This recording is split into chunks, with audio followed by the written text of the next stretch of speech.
All right, welcome to The Explainer. Today, we're going to peel back the layers on a country you think you know. We're going to look past the postcards to reveal the surprising, modern Italy of today. And believe me, it's shaping our world in ways you probably wouldn't expect. So let's start with something we all know. When you picture Italy, what comes to mind? Yeah, me too. It's probably the Colosseum, bathed in that golden light, maybe some winding cobbled streets, a heaping plate of incredible pasta.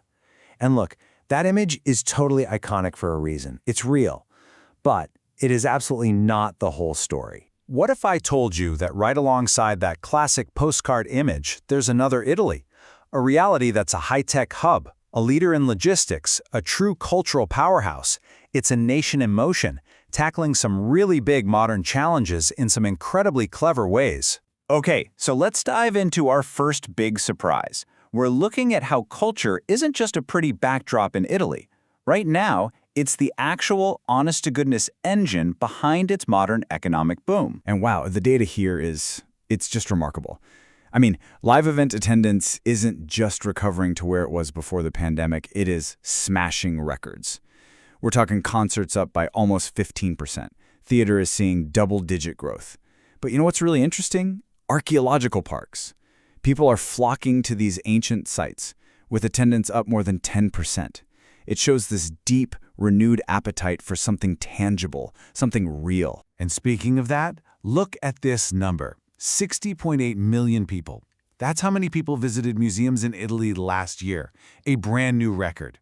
It really points to this deep hunger for shared, physical experiences in a world that's, increasingly digital. Now, this isn't just some happy accident. It's being driven by a serious national commitment.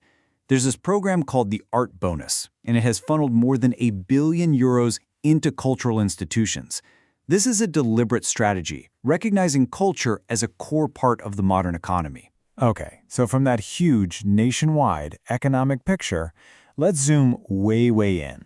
We're going to look at something incredibly personal, a story that, honestly, it captures so much about family, food, and what modern migration looks like in Italy today. It's a phenomenon called il pacco di giù, which basically means the package from down south. And it's this amazing tradition where families in southern Italy send these huge, often 40-pound care packages to their kids who are studying up in the north. And really, it's so much more than just a care package. It's a genuine lifeline, a physical link between family, home, and a new generation of internal migrants. So what's inside one of these things? I mean, just imagine this box arriving. It's a treasure chest from home. You've got homemade olive oil, whole wheels of caciocavallo cheese, fresh pasta, focaccia, jars of sauce made from the family recipe. Everything's carefully vacuum sealed. This is so much more than just food, right? It's about love, it's about tradition, it's about home. And this common sentiment from parents pretty much sums up the whole thing. Eat and don't come back looking skinny. I mean, that says it all, doesn't it? It perfectly captures all the emotion, the care, and the worry that gets packed right into that box. It's a cultural object, literally carrying stories and love. Okay, we're going to shift gears pretty sharply here. Let's look at how Italy is tackling some of its oldest problems, like organized crime, but with some surprisingly futuristic solutions.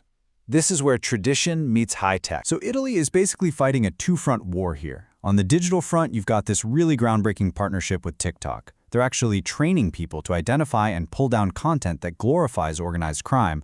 We're talking coded language, symbols, the whole deal. Then you have the physical front, and for that, they're looking down from space with a system called Pervalin, which uses AI to spot illegal waste dumps with over 90% accuracy. Just incredible. So how does this Pervalin system actually work? Well, first, it's constantly analyzing high-res satellite images.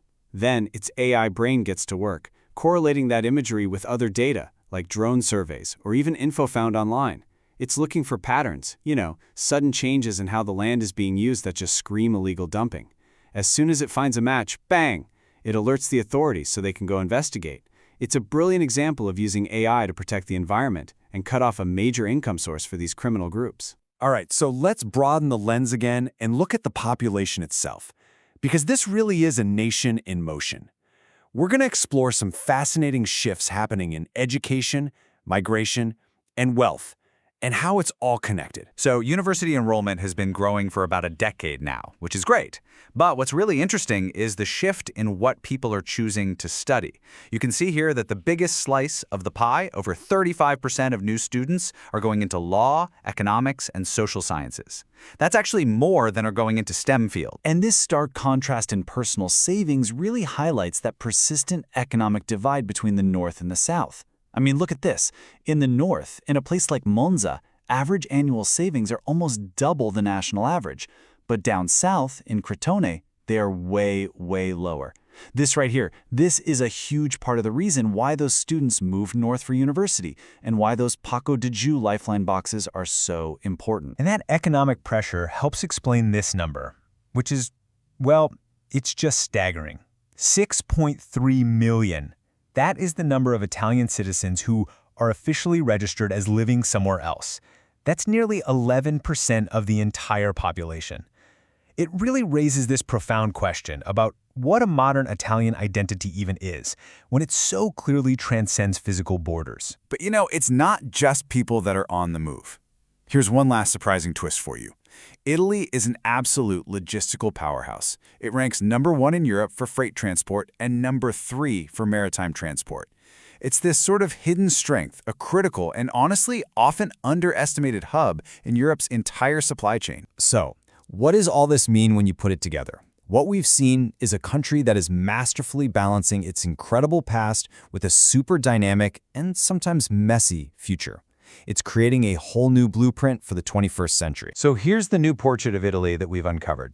It's got this booming cultural economy. It has these deep family traditions that are adapting to modern life, like those care packages. It's using high-tech innovation to fight age-old problems. It's a society being totally reshaped by demographic and economic shifts. And it has this global identity, connected by so much more than just geography. It's a place that is way beyond any simple cliché. This blend of ancient charm and high-tech solutions really offers a fascinating blueprint, and it leaves us with one final thought to chew on. As Italy continues to redefine itself right before our eyes, what lessons can other nations maybe draw from its experience about the power of culture, community, and innovation in shaping who a country is and where it's going?